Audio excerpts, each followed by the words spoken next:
కేసీఆర్ గారు ఏమన్నారు?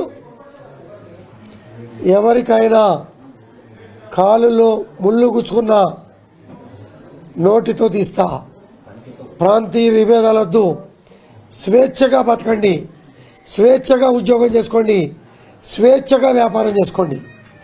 29 రాష్ట్రాల ప్రజానికం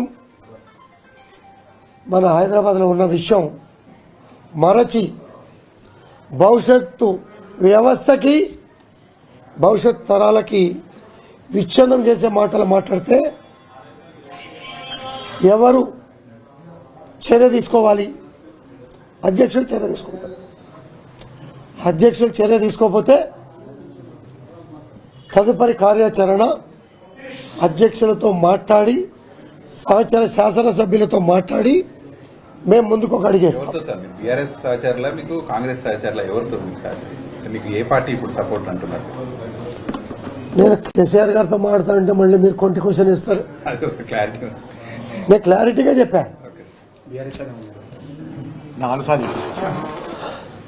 రైట్. ఇంకోటి ఇప్పుడు ఈ రోజు వాళ్ళు మేడ్చల్ ఆఫీస్ నుంచి నేరుగా మీటింగ్ వస్తున్నారు. మీరు టీఆర్ఎస్ లో ఉన్నామని చెప్పేసి మీ ఇంటికి వస్తామంటున్నారు. మీ ఇంటితో కార్యకర్తల మీటింగ్ పెడతామని చెప్తున్నారు. దీన్ని మీరు స్వాగతిస్తారు? మీ క్వశ్చన్ అడగడం కన్నా బయటికి వెళ్ళి చూస్తే చక్కటి టేబుల్, చైర్స్, చక్కగా సమావేశం జరుపుకోవడానికి అలసిపోయి వస్తారేమని చెప్పి టిఫిన్లు కూడా పెట్టి సమావేశం ఏర్పాటు చేశా. చక్కగా సమావేశం. పోలీసులు మాత్రం బారికేడ్ వేశారు. Law and order. నిన్న కొంతమంది వ్యక్తులు పోలీస్ స్టేషన్లో ముట్టడిస్తాం,